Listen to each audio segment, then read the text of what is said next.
বাংলাদেশে বর্ষা মৌসুম শুরু হওয়ার সঙ্গে সঙ্গে বাড়ছে বৃষ্টি, আর সেই সঙ্গে নতুন করে আলোচনায় এসেছে বন্যার আশঙ্কা।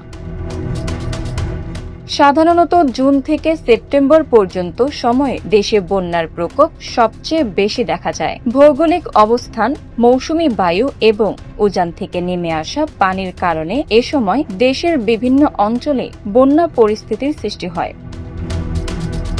আবহাওয়া অধিদপ্তরের তথ্য অনুযায়ী দেশে ইতোমধ্যে মৌসুমী বায়ু সক্রিয় হয়েছে। এর প্রভাবে উত্তরাঞ্চল, ময়মনসিংহ এবং সিলেট অঞ্চলের বৃষ্টির পরিমাণ বাড়ছে। আবহাওয়াবিদদের মতে ২৮ জুনের পর থেকে বৃষ্টিপাতের প্রবণতা আরও বৃদ্ধি পেতে পারে।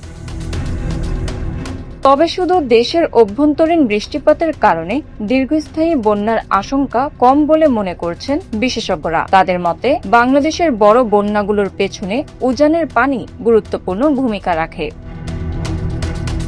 ইতোমধ্যে ভারতের অংশে তিস্তা নদীর ওপর বাঁধ খুলে দেওয়ার পর উত্তরাঞ্চলের বিভিন্ন জেলার নদ-নদীর পানি বেড়েছে।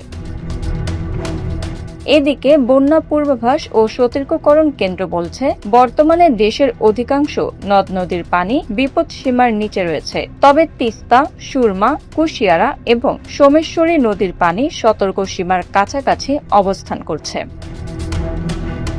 সংস্থাটির পূর্বাভাস অনুযায়ী আগামী ৩ দিনে অতি ভারী বৃষ্টিপাতের সম্ভাবনা কম থাকায় নদ নদীর পানি মোটামুটি স্থিতিশীল থাকতে পারে।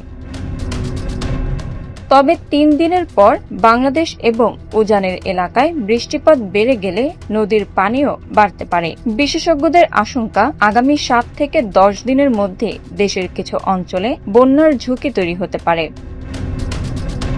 তাই পরিস্থিতির ওপর নজর রাখছে সংশ্লিষ্ট সংস্থাগুলো। একই সঙ্গে বন্যাপ্রবণ এলাকার মানুষকে সর্বশেষ পূর্বাভাস ও সতর্ক বার্তা অনুসরণ করার পরামর্শ দেওয়া হয়েছে।